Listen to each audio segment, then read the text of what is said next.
এটা হলো কুমড়ো শাকের তরকারি। দেখো আমরা শাকগুলো ভালো করে কেটে নিয়েছি আর ডাঁটাগুলো আলাদা করে নিয়েছি। এই ডাঁটা দেখো, এই ডাঁটাগুলো খেতে না খুব টেস্ট। একবার তোমরা রান্না করে খেবে বারবার খেতে ইচ্ছা করবে। দেখো শাকগুলো কেটে ভালো করে চিপিয়ে নিয়েছি, মানে এগুলো ভালো করে চটকাতে হয়, চটকে জলটা বের করে দিতে হয়। কড়াইতে তেল দিয়ে দেবে, তারপর চিংড়ি মাছগুলো তো ভাজতেই হবে। আর যে চটকাতে বলছিলাম না, ভালো করে চটকে জল বের করবে, তাহলে শাকগুলো ভালো মচমচে হবে, দাঁড়িয়ে দাঁড়িয়ে থাকবে না।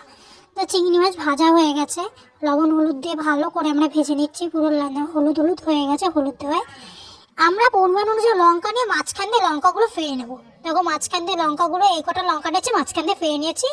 এবার চিংড়ি মাছ ভাজা হয়ে গেলে ওর ভিতরে লঙ্কাটা দিয়ে একটু ভেজে নেবে, তারপর শাকগুলো ঢেলে দেবে। শাকগুলো ঢেলে দিলাম, শুধু শাক, ডাঁটাগুলো না কিন্তু, শাকগুলো শুধু ঢালবে, ডাঁটাগুলো পরে ঢালা হবে। ঢেলে দিলাম।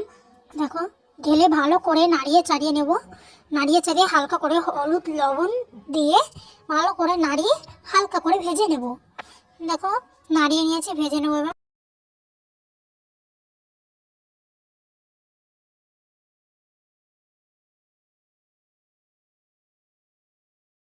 দেখবে হালকা ভাজা হয়ে গেছে, দেখবে ওর ভিতর থেকে হালকা জল বেরিয়েছে। এরকম ভাজা হয়ে গেলে ওর ভিতরে জল দিয়ে দেবে, পরিমাণ অনুযায়ী, তোমরা পরিমাণ অনুযায়ী জল দিয়ে দেবে। আমরা দিয়েছিলাম অনেকটাই জল দিয়েছিলাম, আমাদের পরিমাণ অনুযায়ী আমরা জল দিয়েছি, যাতে ডাঁটাগুলো সিদ্ধ হবে সেই অনুযায়ী তো জল দিতে হবে না। দেখো সেরকম ডাঁটাগুলো এরকম জল হয়ে গেলে, এরকম হলে গেজা হয়ে গেলে তখন ডাঁটাগুলো দিয়ে দেবে। ডাঁটাগুলো দিয়ে ভালো করে নাড়িয়ে চাড়িয়ে নেবে। দেখো ফুটে গেছে আমাদেরটা। এবার এটা ঢেকে ঢেকে রান্না করবে, তাহলে তাড়াতাড়ি হয়ে যাবে। ঢেকে ঢেকে রান্না করলাম। এবার এইটা যেহেতু ফোড়ন দিতে হবে, যাই রান্না করো শাকের জিনিস সব কিছু তো সেরকমভাবে ফোড়ন দিতেই হয় বেশিরভাগ জিনিসে, তো সেরকম ফোড়ন দিতেই হবে এটা। দেখো আমাদের ফুটে গেছে,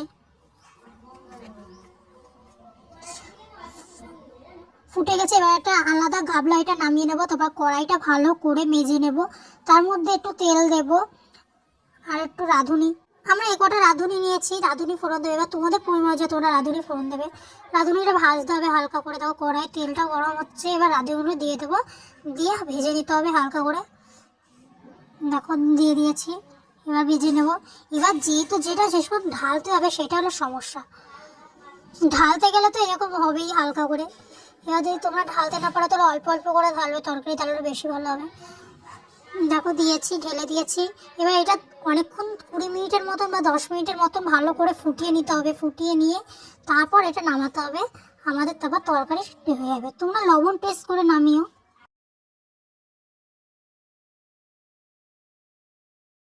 হয়ে গেছে, দেখো আমাদের তরকারি এবার নামিয়ে নেবো। এইভাবে খেয়ে দেখো, খুব ভালো লাগবে।